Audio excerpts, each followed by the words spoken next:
walau iqtasara ala ahadihima linahwi dhiqin waqtin fal adhanu awla bih. Nah, apabila ingin meringkas salah satu, mau adzan ke mau iqamah, dengan sebab waktu dah sempit.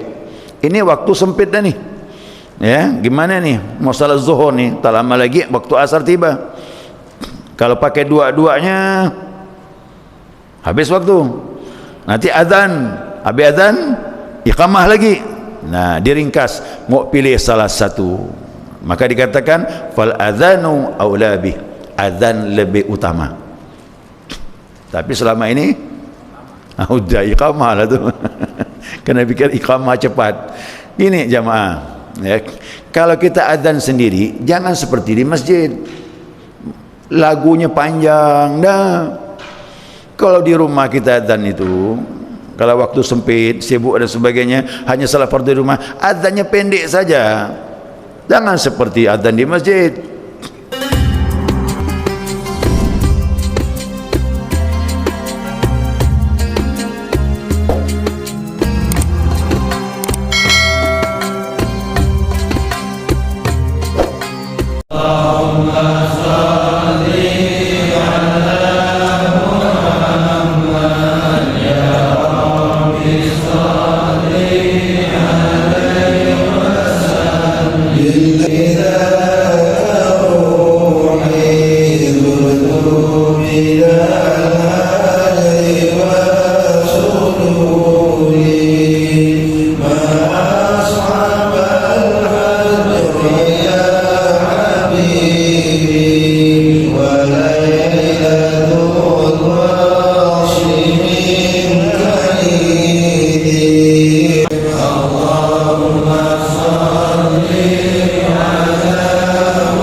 Bismillahirrahmanirrahim. Alhamdulillahi rabbil alamin. Allahumma salli ala nuril anwar wa siril asrar wa tiryakil aghyar miftahi babil yasar sayyidina wa maulana Muhammadin al-mukhtar wa alihi al-athhar wa ashabil akhyar adada ni'amillahi wa ibdalih.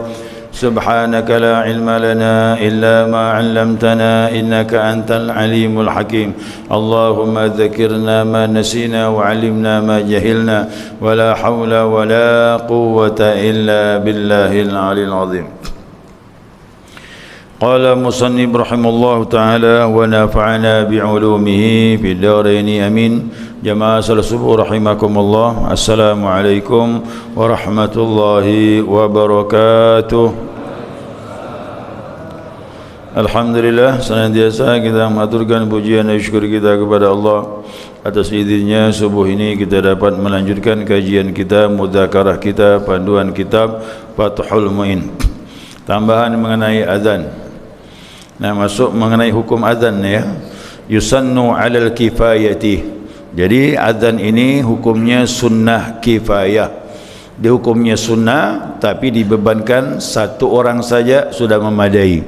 Siapa yang melakukan satu orang maka gugurlah kesunahan yang lain. Itu namanya sunnah kifayah. Walaupun salatnya sendirian tetap sunnah kifayah hukumnya itu. Artinya bagi dirinya dianjurkan. Kalau tak dilakukan hukumnya makruh. Ka ibtida'is salam minal jamaah. Hukumnya seperti orang beri salam dalam berjamaah. Kita rombongan jalan nih, ketemu seseorang yang kita kenal, ya, kita rombongan pamannya 7 orang, 8 orang, ketemu kawan satu orang berjalan, yang rombongan tadi cukup satu orang ya beri salam, jangan semuanya. Nah, gitu kan? Itu namanya sunnah kifayah.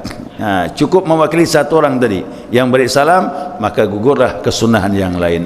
Tapi yang jawab, hukumnya lain lagi. Ya, yang jawab itu hukumnya wajib. Ya.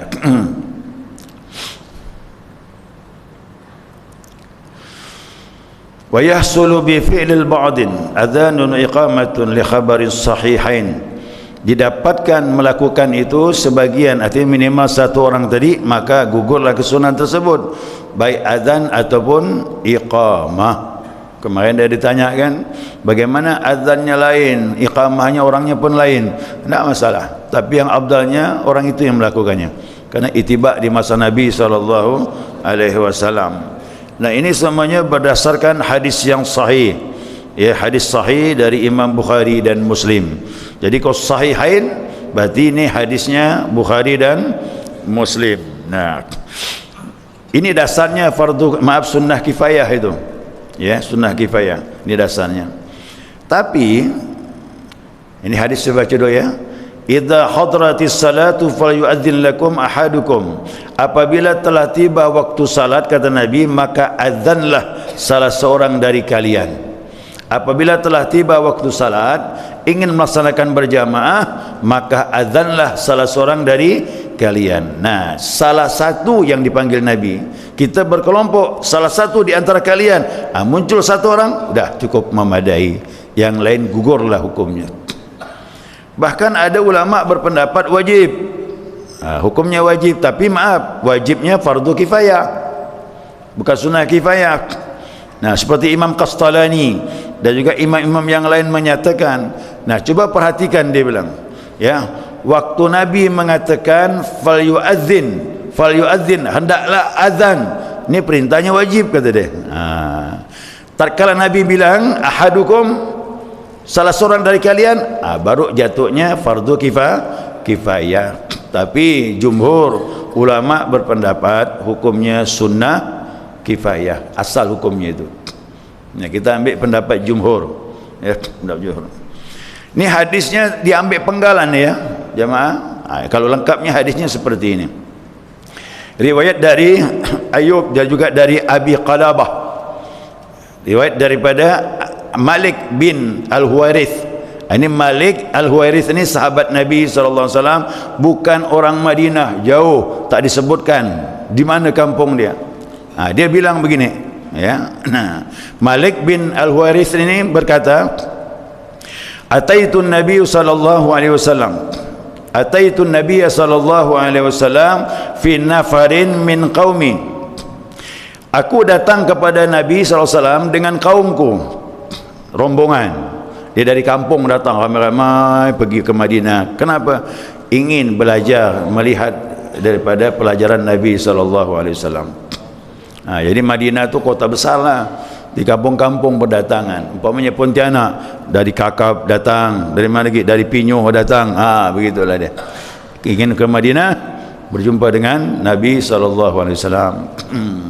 Faqamna indahu 20 lailah. Nah, kami tinggal bersama Nabi 20 malam. 20 malam berarti 20 hari lah kan? Takkan malamnya, malam siang lah berarti itu.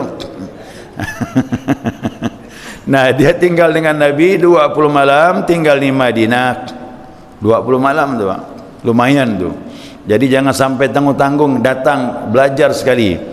Nah, 20 hari baru kembali ke kampung mereka masing-masing. Nah, apa komentar dia kelompok ini nih? Nah, Malik bin Al-Huwairith ni, kata Malik bilang, wa kana rahiman rafiqan, dia bilang, kami ni tahu betul Nabi tu penyayang, lembut lagi dengan kami, dia bilang. Jadi tamu tu begitu, Pak. Kita kok ada tamu datang harus begitu dia. Ikut akhlaknya Nabi SAW. Jangan tamu datang tak dihiraukan.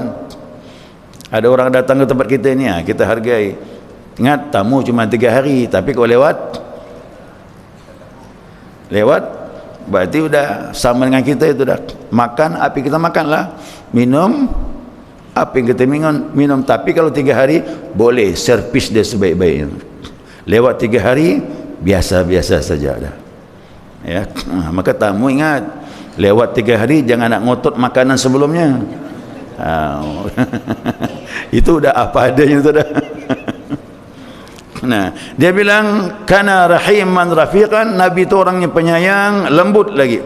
Nah, falamma ra'a syauqana ila ahlina, tatkala Nabi melihat kami udah rindu dengan keluarga kami, itu sahabat tak minta, tak berani minta izin dengan Nabi, tapi Nabi udah paham lah. Ni lain ni, orang ni dah 10 hari dah sini ni, udah rindu dengan keluarga masing-masing. Begitu. Saya ingat dulu, ya, Guru kita Ustaz Ali itu, Abah Ali itu pergi ke Suralaya, mau pulang tu minta izin tu kepayahan, kerana abah dalam kamar tak keluar-keluar, guru dalam kamar tak keluar-keluar. Gimana ni mau pulang ni? Rencana pagi naik bis tu, akhir beritahulah sama Umi, isterinya, Umi saya mau pulang ni, abah belum keluar dari kamar. Gitu kan. Entar lagi, kata Umi, tunggu tak keluar-keluar. Akhirnya gelisah dia. Jadi gitu, adab dengan guru tu begitu, mau pulang pun harus dapat izin dulu. Akhirnya istrinya bilang, Umi itu bilang, udah kamu pulang saja, nanti saya beritahu abah. Saya beritahu abah. Baiklah, berangkatlah Ustaz Ali ni, pergi dia. Dalam perjalanan naik kendaraan tu, itu kupingnya dibisikkan sama abah tu, Pak. Itu wali Allah tu gitu, Pak, bisa bisik dengan muridnya. Naik kendaraan tu di mobil tu berbisik dia, suara-suara abah dia. Ali, kita bilang, kamu pergi tinggalkan abah, coba sebaliknya, bagaimana kalau abah tinggalkan engkau? Nangis, Pak, nangis, putar lagi, kembali lagi, minta maaf dia. Itu Pak, guru dengan murid itu hubungannya mesra sekali. Begitulah Nabi Muhammad SAW kepada umatnya. Jadi guru-guru itu Pak, guru-guru tasawuf itu dia berakhlak dengan akhlaknya Rasulullah SAW. Nah ini jelas 20 hari nih sahabat nih tinggal dengan Nabi, mau pulang tak berani ngomong, tapi Nabi paham. Nabi lihat dari wajah-wajahnya, Nabi paham. Apa kata Nabi? Irji'u fakunu fihim wa alimuhum wassallu. Kata Nabi, kembalilah kalian ke rumah masing-masing. Dapat izin, kembalilah kalian dan tinggallah kembali bersama mereka. Wa alimuhum, ajarkan kepada mereka apa yang kau dapatkan di sini, kata Rasulullah. Itu dia. Apa yang kau dapat di sini, ajarkan kepada mereka. Wassallu, dan salatlah bersama mereka. Suruh salat berjamaah.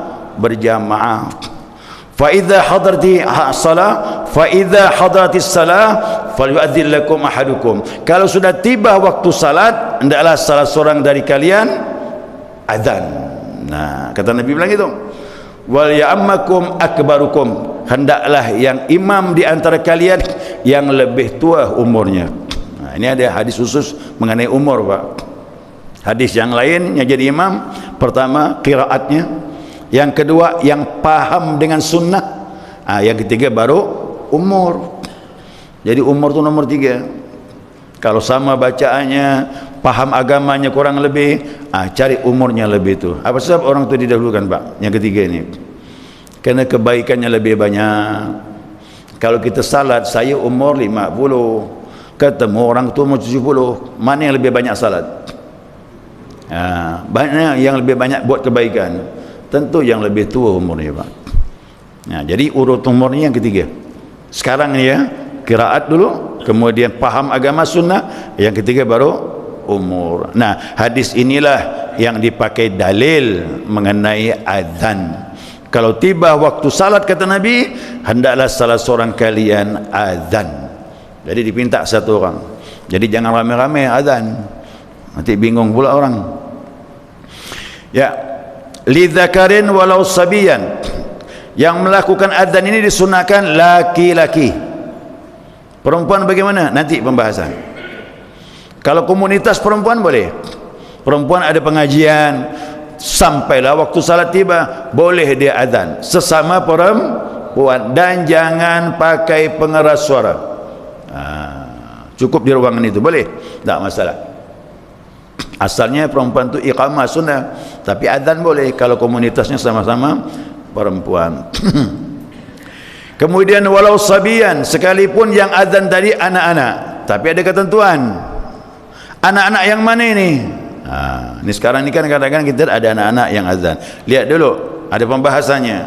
Anak-anak itu syaratnya pertama dia mumayyiz. Tak paham mumayyiz. Mumayyiz ini orang yang mengerti. Kalau diperintahkan dia faham, disuruh dia mengerti, dilarang pun dia ngerti. Kembali kepada hadis Nabi sallallahu alaihi wasallam. Kata Nabi dalam hadis yang lain, muru sabiyan bis salah. Ini sabiyan, muru sabiyan bis salah ila idza balagha sab'a sinin. Perintahkan ahli musalat kalau sudah sampai umur 7 tahun. Berarti 7 tahun ni mumayyiz. Udah boleh atau belum? Belum. Dia belum kena beban agama, cuman perintah salatnya sudah dibolehkan. Umur 7 tahun. Kenapa? 7 tahun udah paham, mumayyiz, udah mengerti. Nah, sebenarnya anak-anak itu dibawa ke masjid tu yang mumayyiz. Ya, 6 tahun masih boleh. 5 tahun masih boleh lah ya, kalau memang bapaknya yang dampingi. 3 tahun gimana? Nah, 3 tahun pun boleh, yang penting samping bapaknya, jangan dilepas. Ya, kok dilepas ketemu kawannya, habis sedang ganggu orang lah dia. Nah, jadi intinya bawa ke masjid boleh, mumayyiz, suruh ke masjid tanpa didampingi. 5 tahun boleh, 4 tahun boleh, tapi didampingi. Ya, didampingi. Jadi yang muadzin bagaimana? Mumayyiz. Kalau umur 6 tahun, 7 tahun masih boleh, udah mengerti dia. Apalagi dia belajar kan, qiraatnya udah bagus, boleh dia adzan. Sebelumnya jangan. Ya, maka dikatakan tidak sah. Ya, tidak sah adzan, artinya kesunahan tak terpenuhi, masih makruh kita. Seandainya di masjid ini yang adzan ini yang tidak sah, siapa? Ya, ke majnun, orangnya kuang-kuang. Tahu kuang-kuang ke? Sakit pikiran. Ya, kalau ngomong kadang tak nyambung. Itu sakit tu, Pak. Yang begini kalau azan tidak sah. Berarti di masjid ini kalau orang seperti itu melakukannya, kesunahan azan belum terpenuhi, masih makruh, masih. Ya, masih makruh. Yang kedua, wasabin wa ghairi mumayyiz, anak-anak yang belum mumayyiz, 4 tahun, 3 tahun azan tak sah, Pak. Kerana belum mumayyiz dia, belum mengerti itu. Siapa lagi? Wasakran, orang yang mabuk. Orang mabuk suruh azan pula. Pakai pecinya bagus, kainnya rapi, mabuk tu dia. Tak boleh, dia tidak sah. Artinya apa? Belum terpenuhi kesunahan tersebut. Kemudian dikatakan lagi tambahan ya, wa munfaridan wa in sami'a adzanan min ghairi 'alal mu'tamad, sekalipun dia sendirian salat sunnah azan dan sekalipun dia mendengar azan di tempat lain. Oh, tadi saya dengar di masjid itu ada azan, cuma kita ni terlambat. Kalau ke masjid tak lagi dapat berjamaah, gimana nih, langsung salat boleh enggak nih? Tetap sunnah azan walaupun udah mendengar azan di tempat lain. Atau kita melaksanakan bersamaan tapi tidak di masjid, di tempat yang lain, di aula berjamaah. Tadi azan kedengaran, di sini bagaimana? Tetap sunnah azan karena kita tidak salat di sana. Ya, kita bentuk komunitas ini jamaah walaupun tidak di masjid, mungkin di aula dan sebagainya. Biasanya di kantor tu, ya, di kantor tu ada musala, tak jauh di kantor ada masjid. Di masjid azan, kita ngerjakan di kantor ni di musala, tapi berjamaah sunnah juga azan. Jadi azan ni tak harus di masjid, di lapangan pun boleh. Ya, di lapangan pun boleh. Kalau ada berjamaah, sendiri pun juga begitu. Khilafan lima fi syarah Muslim, berbeda dengan pembahasan dalam syarah Imam Muslim. Yang mensyarah Imam Muslim ini, hadis Imam Muslim, Imam Nawawi. Imam Nawawi berpendapat lain. Ya. Kalau udah dengar tempat lain ada azan, di situ langsung salat boleh, kata Imam Nawawi begitu. In sami'al adzan al jamaah wa arada salatan ma'hum lam yusannu, mana ni? Lam yusanna lahu 'ala al-awjuh.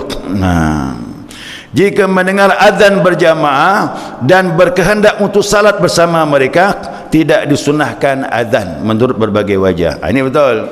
di tempat itu azan, kita pergi ke sana salat berjamaah, ya udah cukup azan itulah yang dipakai karena kita salat bersama mereka. Tapi kalau kita salat di tempat lain, walaupun dia dengar azan di tempat lain, ya, maka sunnah azan. Dan terakhir, limaktubatin walau faitatan duna ghairiha, dan azan dan iqamah ini disunnahkan untuk salat fardu, hanya salat fardu, dan juga walaupun fardunya itu salat qada, salat qada tetap sunnah azan, ya, sunnah azan, ya, seperti salat subuh. Nabi SAW ketiduran. Jadi jamaah kalau seandainya ketiduran tak masalah, bangun salat, ya, yang penting lihat sebabnya. Kalau betul nyenyak tidur, begitu bangun terbit matahari tidak berdosa dan wajib salat. Ini pernah saya sampaikan mengenai salat qada ni, ya. Nabi tidur bersama sahabat, yang disuruh berjaga itu Bilal. Bilal jaga, siaga malam ini, kami istirahat tidur, kata Rasulullah. Nah, Nabi pun tidur bersama sahabat, Bilal ni salat, ya, salat 2 rakaat, diri lagi, salat 2 rakaat, berdiri lagi, banyaknya salat Bilal ni. Tapi lama-lama capek juga. Nah, begitu capek istirahat, tertidur Bilal. Nah, Bilal tidur bersama Nabi, sahabat yang lain, semuanya dibangunkan matahari. Nah, berarti kesiangan tu. Tapi jangan berdalih ini cuma sekali ya tu. Ya, Nabi cuma sekali tu, Pak, dalam peperangan tu, di luar rumah. Capek peperangan tu biasa. Jamaah kalau capek bisa nyenyak tidur. Apalagi musafir pulang ke rumah, sampai di rumah jam 12 malam, capek pula. Nah, kemudian tidur, boleh jadi bangunnya terbit matahari. Sama Nabi juga begitu, capek dalam peperangan, tidur, bangun matahari terbit. Bilal juga begitu, dia capek. Nah, akhirnya kata Nabi bilang, ayo kita beranjak, pindah tempat, berjalan kira-kira 100 langkah. Kata Nabi, di sini kita salat subuh. Salat subuh, terbit matahari. Kata Nabi, Bilal azan Bilal. Walaupun salatnya salat qada, sunnah azan masih. Bilal pun azan. Setelah azan bagaimana? Salat sunnah qabliyah subuh pun diqada. Qabliyah subuh diqada. Setelah qada qabliyah subuh baru iqamah. Setelah iqamah mereka berjamaah salat subuh qada.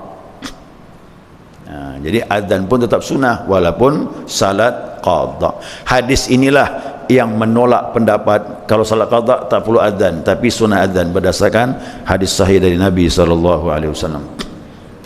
Ya. Kemudian tidak yang lainnya. Yang lain salat fardu tidak dianjurkan azan dan iqamah. Seperti apa? Kesunnah ni semua salat sunnah, walaupun sunnah berjamaah, Idul Fitri, Idul Adha, salat tarawih, salat gerhana bulan, gerhana matahari, minta hujan, ini semuanya berjamaah, tak sunnah azan.